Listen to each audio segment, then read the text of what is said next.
I would like to present to you an idea. It's an idea with which viewers of the television show SpongeBob SquarePants will no doubt be familiar. They'll remember the episode of SpongeBob SquarePants on Nickelodeon where King Neptune and SpongeBob SquarePants face off in a Krabby Patty making competition.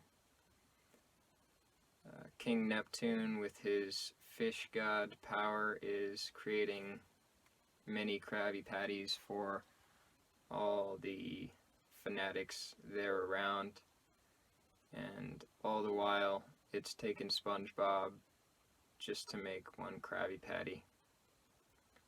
As fish begin to eat the Krabby Patty of King Neptune, they are disgusted. They are spitting it out. It's no good.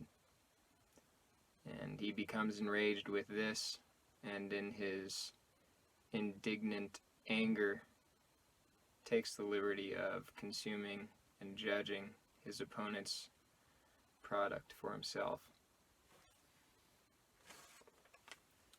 He finishes it in just a bite or two, maybe, and then says, "Why, it tastes so good, I think I'd like to try it a second time."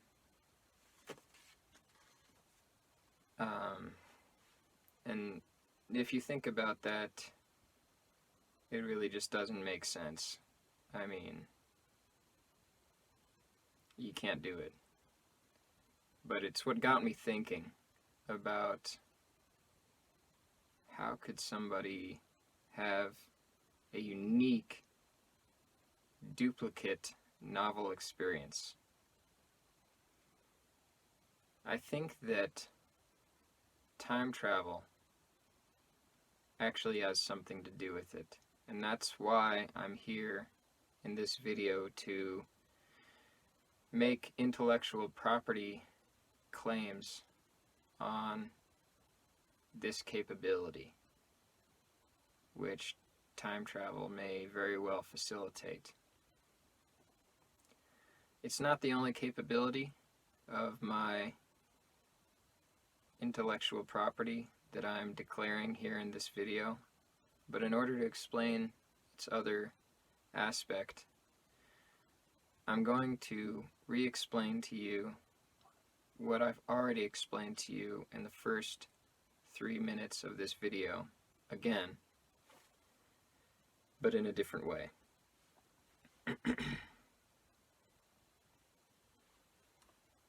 I'd like to present an idea to you.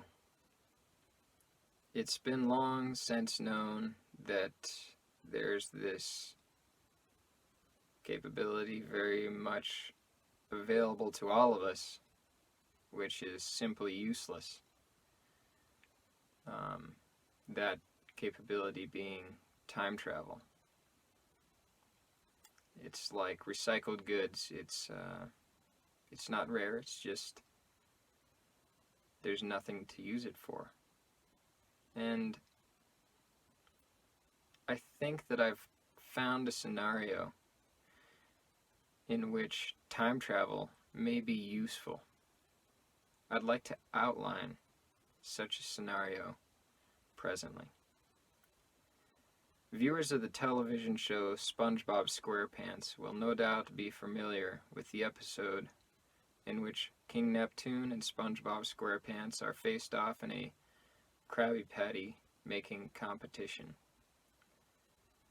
King Neptune, with his magic, is creating many Krabby Patties, countless for the dozens of fans and onlookers around them, where SpongeBob has only created one Krabby Patty at all.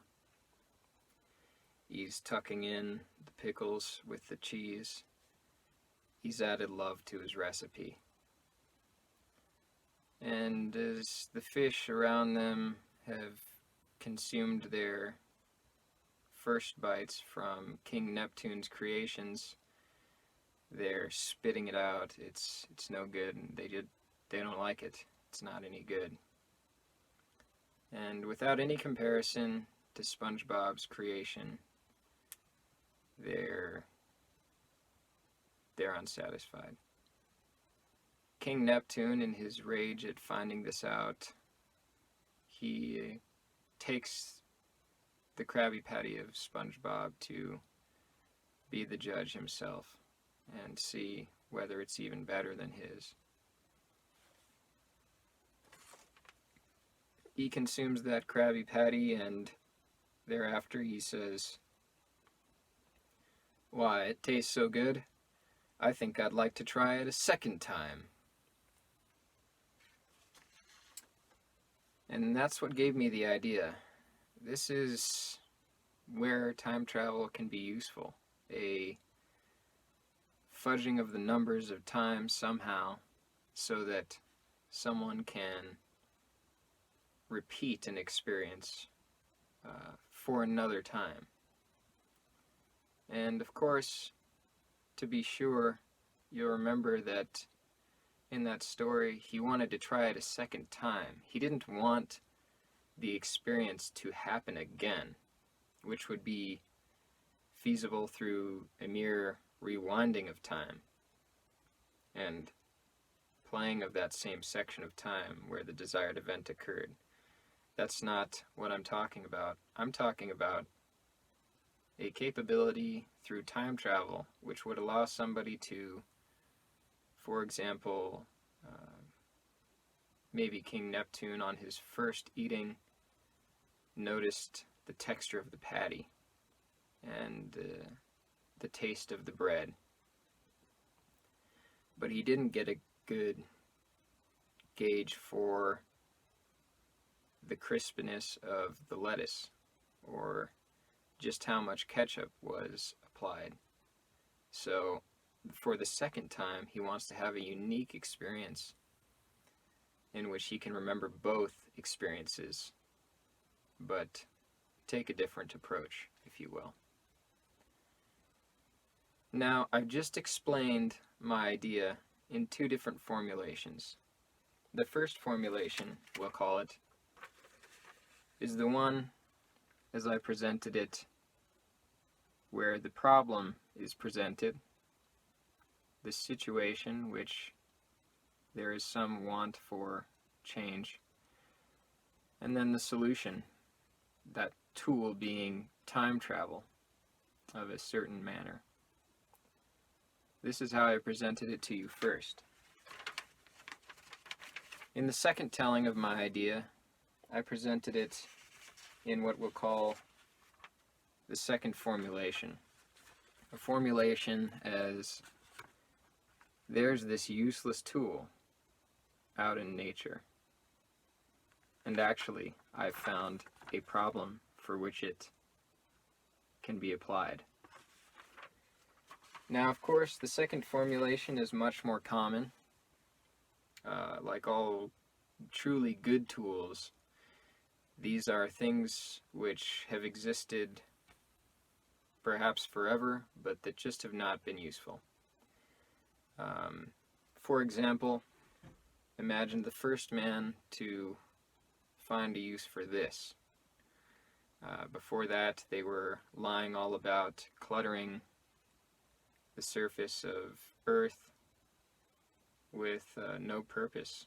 But eventually one man or fine lady, she found that boards could be affixed through the joining using nails, and that a hammer could be used to drive these nails.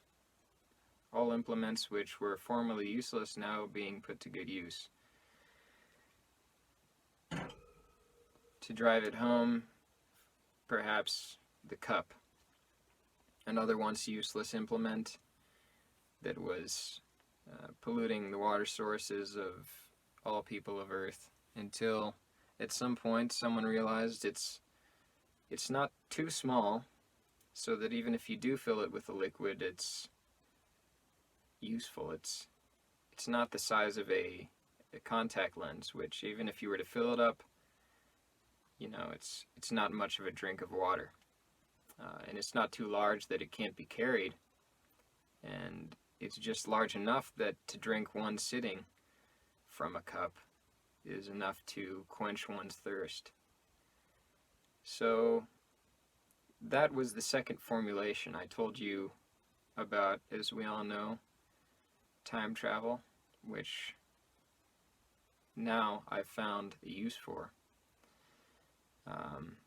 And I presented it as a useless tool, finding its applicable scenario. Now comes for the second capability of the intellectual property I here claim.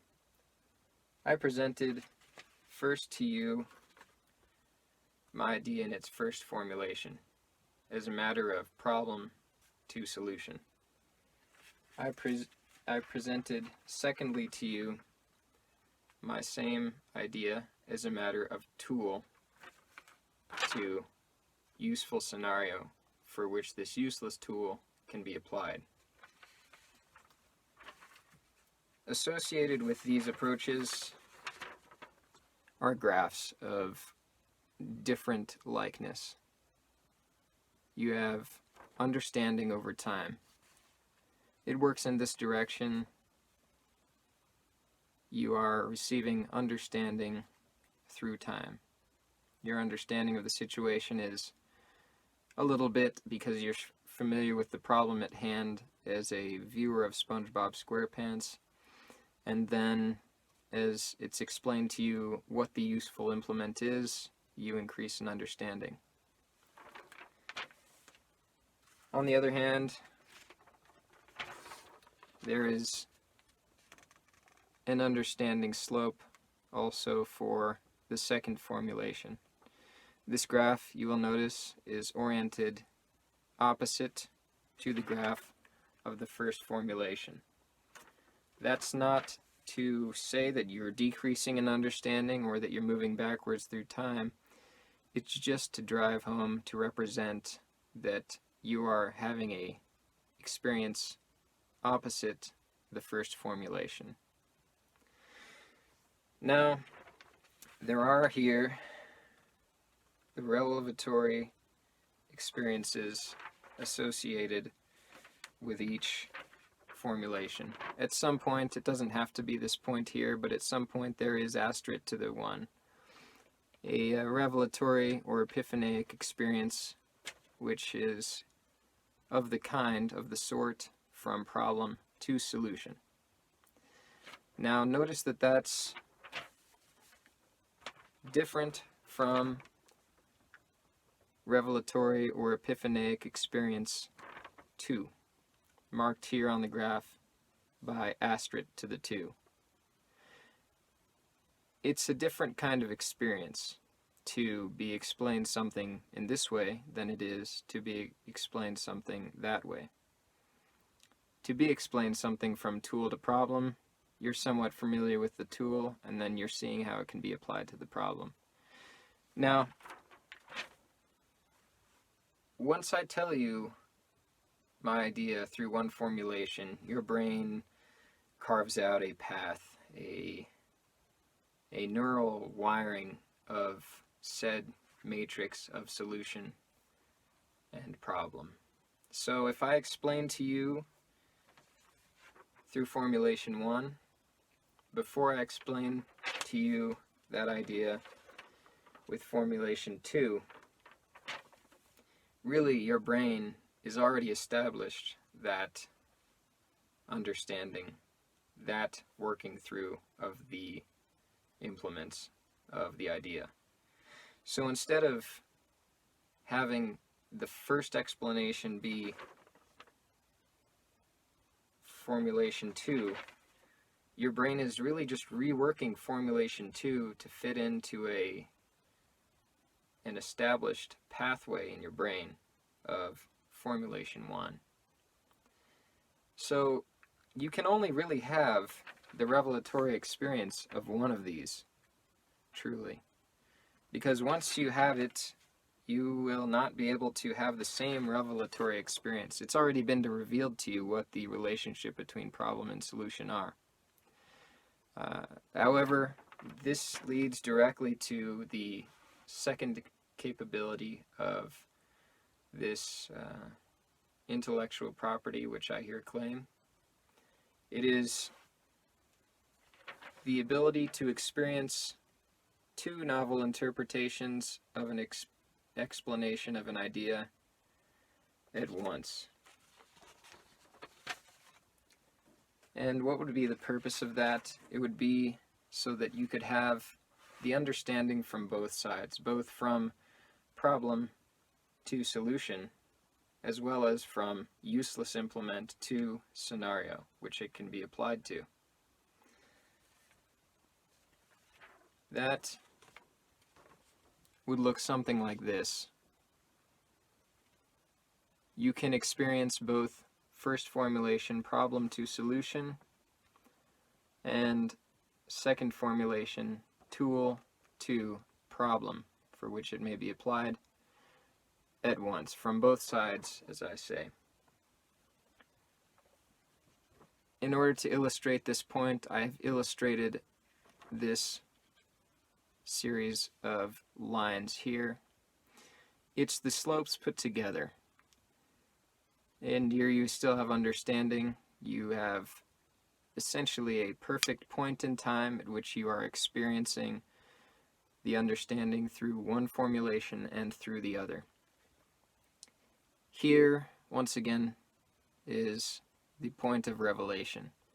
It's not the revelation of merely the first formulation, nor it is the revelation similar to the second formulation of problem and tool.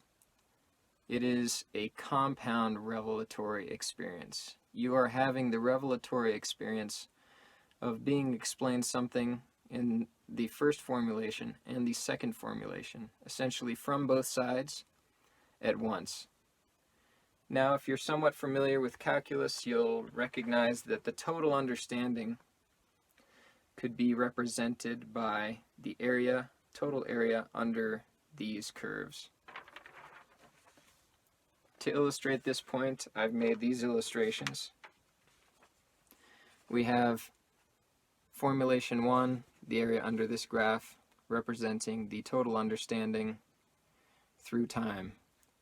And then we have faced the opposite way, just to represent the difference in the direction of understanding from, in this case, useless tool to scenario, the second formulation and the total understanding as represented by the area under the curve through time.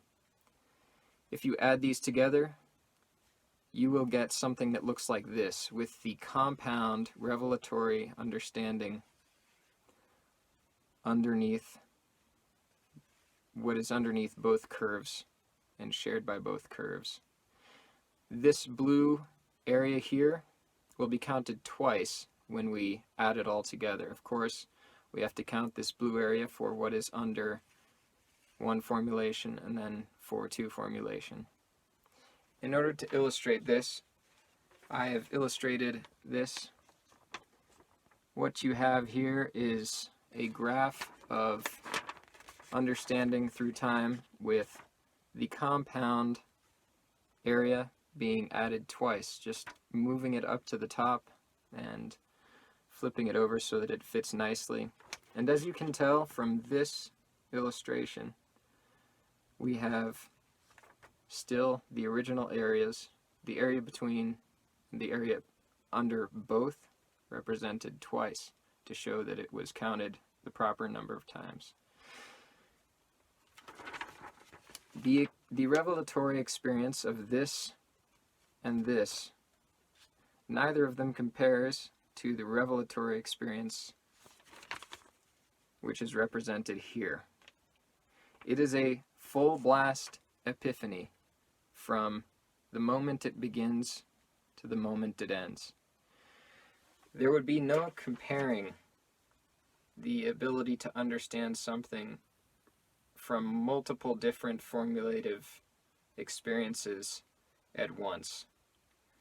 There would be no comparing that to the way that we are currently able to have explanatory experiences given to us without this intellectual property. I hope to see this completed soon. By whom, I'm not sure. Perhaps myself.